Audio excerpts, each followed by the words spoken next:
హల్లెలూయా. దేవుని నామానికి మహిమ కలుగునుగాక. అందరికీ నా వందనాలండి.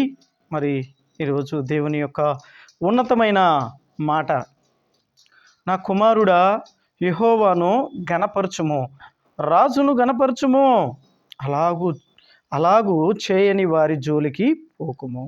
హల్లెలూయా. ఇక్కడ దేవుడు మాట్లాడుతున్న ఉన్నతమైన మాట అండి. మనం చూసినప్పుడు ఒకసారి మరి సామెతల గ్రంథం 24వ అధ్యాయము 21వ వచనములో మాట్లాడుతున్నాడు. నా కుమారుడా యెహోవాను గణపరచుము, రాజును గణపరచుము. హల్లెలూయా. దేవుణ్ణి గణపరచాలండి, దేవుణ్ణి గణపరచాలి. ఎందుకంటే ఆయన మహోన్నతుడు. ఆయన గణపరచు వారిని నేను గణపరుస్తాను అన్నాడు. ఒకసారి మనం చూద్దాం.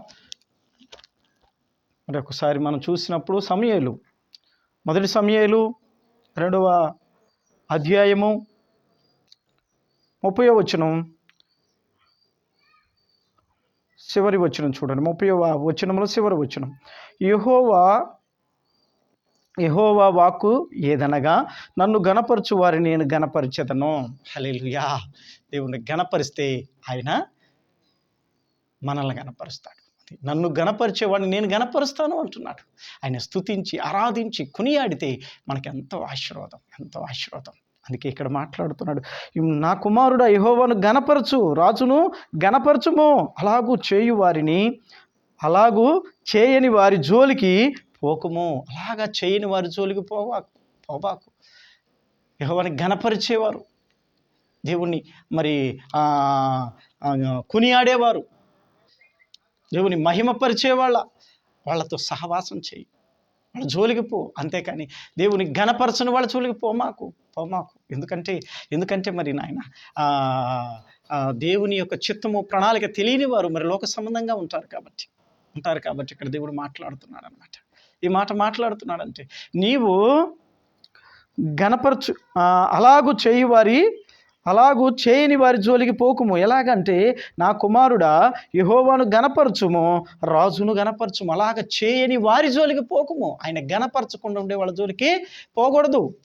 ఎవరి జోలికి పోవాలి అంటే మరి దేవుని గణపరుస్తూ స్తుతిస్తూ ఆరాధించే వాళ్ళ జోలికి, వాళ్ళ యొక్క సహవాసం, వాళ్ళ యొక్క మరి ఆత్మీయ జీవితం, వాళ్ళ స్థితిగతులు తెలుసుకొని ముందుకు కొనసాగవచ్చు. కానీ ఎవరిని గణపరచకుండా ఉండే వారి జోలికి పోకుము. హల్లెలూయా. మరి మన సహవాసం ఎలా ఉంది? యెహోవాని గణపరిచే వారితో మనం సహవాసం చేస్తున్నామా? ఇది అసలు యెహోవాని మనం గణపరుస్తున్నామా?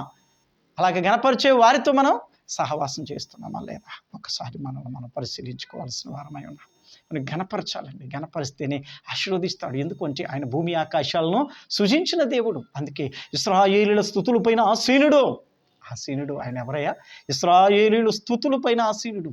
మన స్తుతుల మీద ఆసీనుడు ఆయనే.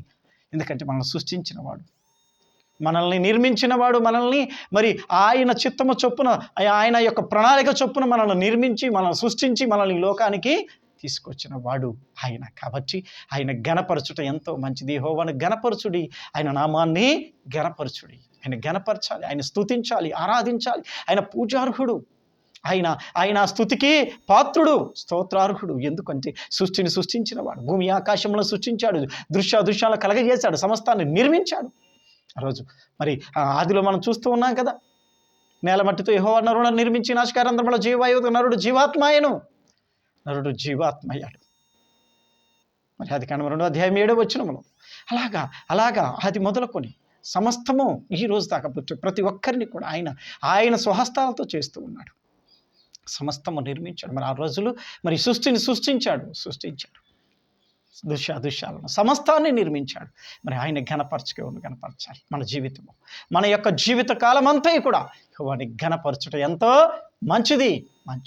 హల్లెలూయా. కాబట్టి ఇక్కడ మాట్లాడుతున్న మాట, నా కుమారుడా యెహోవాను గణపరచుము, రాజును గణపరచుము. ఆయన రాజులకు రాజు అండి, భూపతులకు అధిపతి. ఆయన మించిన వాళ్ళు ఎవరు లేరు. సృష్టికర్త, ఈ సృష్టిని సృష్టించిన వాడు ఆయనే నమ్మదగిన దేవుడు. కాబట్టి ఆయన ఏమనంటే రాజును గణపరచుము, అలాగూ చేయని వారి జోలికి పోకుము. గణపరిచే వాళ్ళ జోలి, నువ్వు ఘనపరుస్తూ ఇంకా అనేకులు ఘనపరచడానికి, అనేకులు ఘనపరుస్తుంటే అనేకుల్ని ప్రోత్సహించటానికి, ఇలాగా దేవుని చిత్తంలో కొనసాగాలని చెప్పటానికి, అనేకులను దేవుని వైపు తిప్పటానికై దేవుని ఘనపరచాలి, దేవుని మహిమపరచాలి. హల్లెలూయా.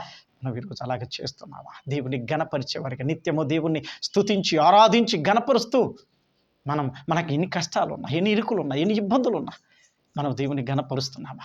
కష్టాల్లో బాధల్లో ఇరుకుల్లా ఏముందులు అనుకుంటున్నామా? ఎందుకంటే మనము కష్టాల్లో బాధల్లో ఇరుకుల్లో ఉన్నప్పుడు మనము తొట్టిల్లిపోతూ ఉంటాం. అలా ఉండకూడదు. దేవుడు ఎందుకంటే నా కొరకు నీ కొరకు ఆయన కల్వరి శిలువలో ఆయన రక్తాన్ని కార్చాడండి. ఆయన నా కొరకు నీ కొరకు అందరి కొరకు ఈ లోకంలో ఉన్న ప్రతి ఒక్క బిడ్డ కొరకు రక్తాన్ని కార్చాడు. అందుకని ఆయన ఘనపరచాలి. మనం ఎంత కష్టాల్లో ఉన్నా, ఎంత ఇరుకుల్లో, ఎంత ఇబ్బందులో ఉన్నా ఆయన తన ప్రాణాన్ని పెట్టాడు మన కొరకు. మన కన్నీరు ఎంత, మన బాధలు, మన సమస్యలు, మన ఇబ్బందులు ఎంత, ఆయన రక్తం ముందు ఒక్కసారి గమనించు.